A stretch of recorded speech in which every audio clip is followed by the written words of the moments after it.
যুক্তরাষ্ট্রের মাটিতে দাঁড়িয়ে এখন ইরানের ফুটবল সৈনিকেরা।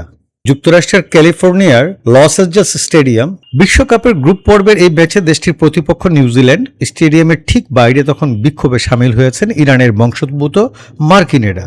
ইরান সরকারের বিরুদ্ধে নানা কথা লেখা পোশাক পরে এসেছেন কেউ কেউ, কারো হাতে ইরানের সরকারের বিরুদ্ধে স্লোগান লেখা প্ল্যাকার্ড, কেউ বা সঙ্গে এনেছেন ইরানের জাতীয় পতাকা, আবার কারো সঙ্গে রয়েছে ইরানিদের ঐক্যবদ্ধ হওয়া এবং রাজনীতি ভুলে থাকার বার্তা।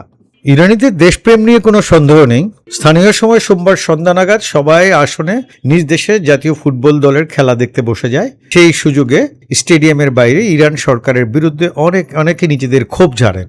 বিশেষত ইরান জুড়ে বিক্ষোভের সরকারি দলের দমনপীড়নের প্রতিবাদ জানান বিক্ষোভকারীরা।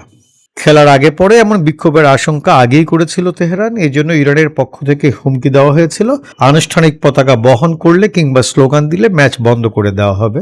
যাই হোক, ইরানের ফুটবল সৈনিকেরা তারা নিউজিল্যান্ডের বিরুদ্ধে যুক্তরাষ্ট্রের মাটিতে 2-2 গোলে খেলা সমতা বজায় রেখেছে। রয়টার্স জানিয়েছে বহু মানুষ ইরানের সিংহ ও সূর্য খচিত পুরনো পতাকা নিয়ে স্টেডিয়ামে এসেছেন। কারো কারো টি শার্টে ওই পতাকার মোটিভ দেখা গেছে।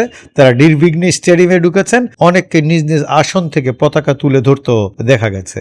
বিশ্ব মঞ্চে যুক্তরাষ্ট্রের সঙ্গে ইরানের যুদ্ধ চলল।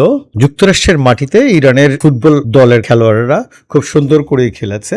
ইরানের জাতীয় দলের জার্সি পরে খেলা দেখতে এসেছিলেন 57 বছরের মেহেদি জাফারি। তিনি বলেন, আমি এখানে ইরানকে সমর্থন জানাতে এসেছি এবং আমরা এই ম্যাচটা জিততে যাচ্ছি। যদিও তারা ম্যাচটা জিতে নেই, ড্র করেছে। বিশ্বকাপে নিজের দেশকে সমর্থন করতে পেরে বেশ খুশি মেহেদি বলেন, আমরা আমাদের দেশ নিয়ে ভীষণ গর্বিত। আমরা এখানে ইরানকে সমর্থন জানাতে এসেছিলাম। আমার মনে হয় আমাদের সবারই রাজনীতি ভুলে শুধু দলকে সমর্থন জানানো উচিত।